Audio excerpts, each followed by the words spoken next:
Professional racing drivers make a living by competing in races to win prizes and money.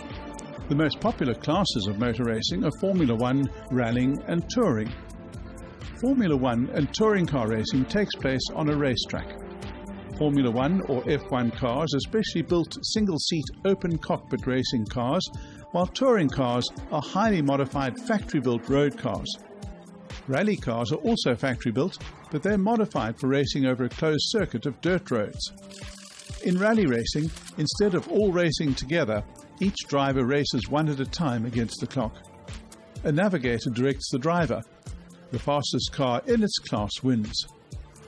Some racing drivers choose to race motorbikes.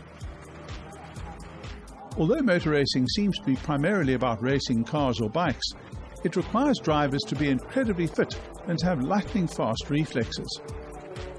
Motor racing demands determination and utter fearlessness. It requires absolute dedication, as well as a massive investment of time and money.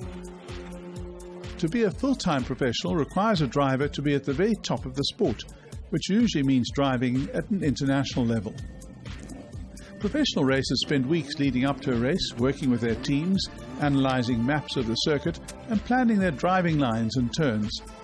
Depending on their competition, they plan their race day tactics and when to take pit stops. They work closely with their technical team to make sure their car is in peak racing condition for the specific circuit and conditions. During the race, success comes down to the driver's experience, knowledge of the circuit, and the ability to outwit, outmaneuver, and outpace the other drivers.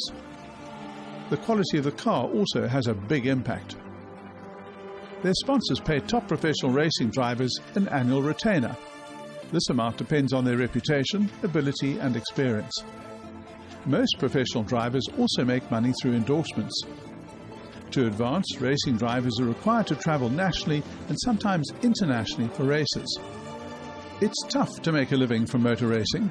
At amateur level, sponsorships are highly unlikely, which means that most racing drivers are self-funded. They pay for their cars, petrol, as well as track hire for practice sessions. Motor racing is a fast and dangerous sport, with crashes and fires being reasonably common. It's therefore compulsory for drivers to wear crash helmets and flame-retardant clothing. There are no academic requirements for this occupation. Racing drivers often start by getting involved in go-karting at a young age. Although most go-karting races compete for enjoyment, it is, for certain individuals, the first step towards a professional racing career. Many professional racing drivers drive karts between sessions to keep their reflexes and skills honed. Once they're old enough, aspiring racing drivers move on to motorcars or bikes. They join racing clubs and further develop their skills through hard work, determination, and practice on the track. Development schemes are available to assist talented young racing drivers to progress through the ranks. There's no real career progression for this occupation, other than rising to the top of the sport and staying there by winning races.